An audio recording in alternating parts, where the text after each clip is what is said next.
vida pede equilíbrio. É o tema da campanha Janeiro Branco deste ano. Janeiro pode até estar no final, mas os cuidados com a saúde mental devem sempre estar em primeiro lugar. Mas e aí? Como conseguir este equilíbrio na vida? Foi exatamente isso que perguntamos para a psicóloga Louise Simões, que trouxe uma mensagem importante. Você consegue como? Se autoconhecendo. Não tem outra maneira. Como é que eu lido com as minhas emoções em todas as facetas dos meus relacionamentos? Como é que eu lido com comigo mesma? Né? Como é que eu lido com meu trabalho, minha família, a escola, no trânsito?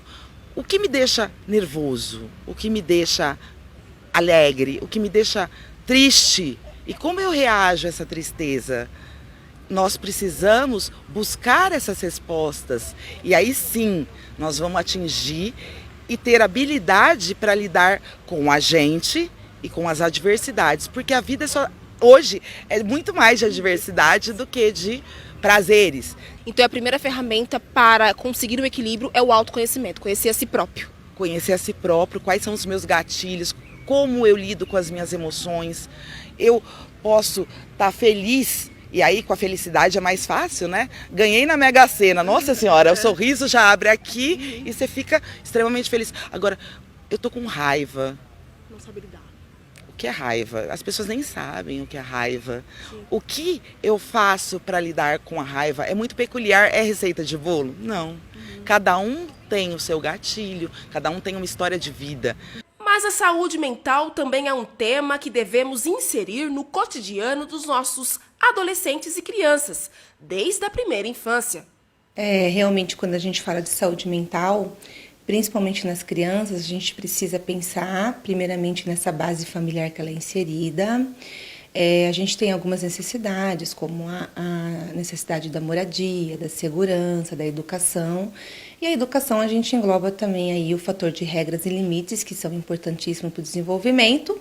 Se eu tenho uma base familiar emocional equilibrada, satisfatória, eu diminuo as chances de ter um adolescente com algum tipo de transtorno. É claro que isso não é uma regra, porque a gente pode falar aí também de questões genéticas, ambientais, mas que fazem parte desse processo.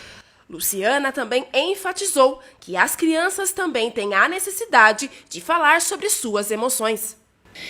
Observo muito na minha prática clínica que as crianças trazem o medo, a insegurança, a raiva como se fosse algo que não pudesse ser falado, como se fosse negativo.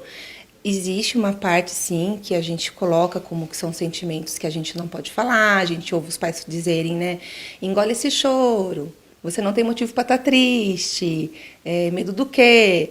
Então, são coisas que ela vai tendo como uma crença que ela não pode falar. E ela precisa falar desses sentimentos, até porque eles fazem parte do desenvolvimento emocional de todos nós. E a gente tem que ficar muito atento ao desenvolvimento, né? Às vezes tem regressões nesse desenvolvimento, comportamentos desafiadores, comportamentos suicidas, o isolamento, o medo, a agitação, falta de sono. Então, na escola, né, a gente vê muitas essas relações sociais, muito agressivo, briga com todo mundo, não consegue estabelecer um vínculo afetivo, notas. Então, a todo momento, eles dão sinais. Né? Então, a gente precisa ter um olhar mais amplo e procurar uma ajuda profissional. Falamos também com uma psiquiatra que reforçou a importância da prevenção. Eu acho que é sempre bom para o Janeiro Branco a gente pensar na psiquiatria como uma especialidade médica, né? Então, se a gente está passando por alguma dificuldade para dormir, dificuldade para raciocinar, dificuldade para lidar nos relacionamentos, para trabalhar, né? Pensar que pode ser esse um caminho, né? Fazer uma avaliação, tirar uma dúvida, sem ter aquele preconceito de que eu estou indo num médico de louco ou que eu estou com uma fraqueza. Eu não preciso passar no psiquiatra e necessariamente sair com uma medicação. Eu posso simplesmente ir num psiquiatra para me conhecer melhor, para entender melhor sobre como eu estou funcionando e se eu estou com uma saúde mental adequada. A Organização Mundial da Saúde divulgou em 2022 sua maior revisão mundial sobre saúde mental desde a última década. O trabalho oferece planos e ações para governos, profissionais da saúde e também para a população civil. Tudo com o intuito de transformar a saúde mental do mundo. Já em 2019, dados foram divulgados e mostrou que mais de 1 bilhão de pessoas, incluindo 14% de adolescentes, viviam com algum transtorno. O suicídio foi responsável por mais de 1 em cada 100 mortes e 58% dos suicídios ocorreram antes dos 50 anos de idade. Além disso, pessoas com condições graves de saúde mental morreram, em média, 10 a 20 anos mais cedo do que a população em geral, principalmente devido a doenças físicas evitáveis. E para que essas informações cheguem de fácil acesso à população, aqui em Itatiba existem grupos sociais que levam o nome da campanha e de outras campanhas, como, por exemplo, o Grupo Mulheres do Brasil. Mas eu queria falar também das profissionais aqui de Itatiba, né, que elas já fazem, as psicólogas, psiquiatras, terapeutas, então elas já participam dessa campanha há muitos anos aqui na cidade. Queria mandar um abraço e agradecimento a todas essas meninas e meninos que fazem esse trabalho voluntariamente.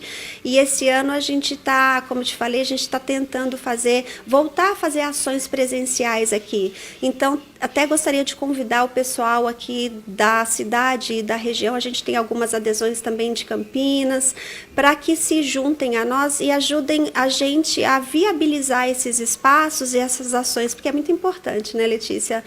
Às vezes a gente está passando por um processo de depressão ou ansiedade, mas a gente não consegue detectar aquilo.